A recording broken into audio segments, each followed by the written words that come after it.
Bilang manang, responsibilidad ko na sabihan siya, na warningan siya, na baka ito ang magpapahamak sa'yo. Oh. Ayun. So may basehan ang pag-question sa budget?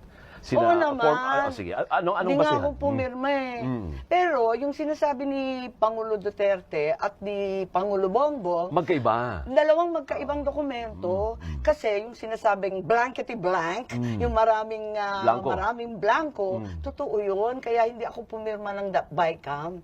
Kasi walang laman eh, nakakatakot. The amount of, open parenthesis, blanco, close parenthesis, ilang pahina yun. So hindi obra sa'yo na aayusin? Sabi ni Kimbo, aayusin ng mga technical experts daw. Aray ko. So hindi obra sa'yo Aray ko, yun? hindi pwede yan. Alam niyo yung pinakamalaki, pinakadakilang kapangyarihan ng budget at ay nasa Kongreso at Senado. Hawak yan ng hindi ng Pangulo. It's the power of the purse that belongs entirely to the legislature. Kung mga technical at kung sino-sino ang magpipilin the blank, nakaka-nervous yata yun. Huwag tayong papayag. At saka hindi naman technical. Isipin nyo, ilang trilyon yon? 1.3 trillion sa DPWH budget. One line lang ang paliwanag. Various infrastructure projects. Ang tanong, sino si VIP? Baka VIP lang ang nakasulat eh.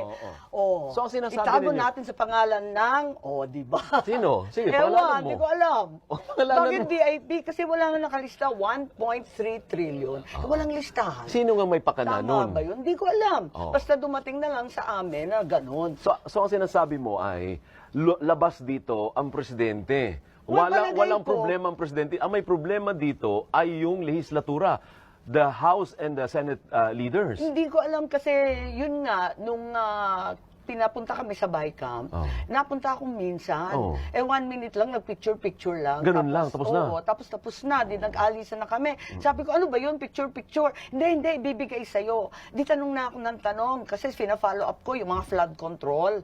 Di ba, yun, kasagsagan yun ng 6 na bagyo. Inaasahan niya ng tao. Nasaan na? Naku, wala. Naku, talaga nervous ako. So, sabi ko, tiisan tayo. Hindi ko mapipirmahan yung mga blanco-blanco na yan. Ngayon, maski ang Pangulo na may problema, yung flagship projects niya, tinanggal. Hindi na pondohan, miski yung mga flood control, yung mga tulay, yung mga public transport, lahat na inaasam-asam ng ating bayan, ng ating tao, ay hindi maisasatupad at tinanggal para sa mga kalokohang mga, kung anik-anik na lang. So agree ka na ito ang most corrupt budget in history? Is that an appropriate word term ba yun? Well, wala naman ako dito nung dekada 30 at Commonwealth at yung mga nakalipas. Pero sa panahon ko, ito na siguro yung pinakamalala kasi hindi ko siya maintindihan. Isipin mo, walang respeto miski sa Pangulo. Yung mga flagship project, hindi na inilagay. Lahat linagay sa unprogram, which is wala lang, ala chamba. Paano naman yun? Ang lalaki ng tula. Yung irigasyon, iniiyak na yan ng mga magsasaka. At ang luma-luma na, dekada 70 yun sa panahon pa ng tatay ko.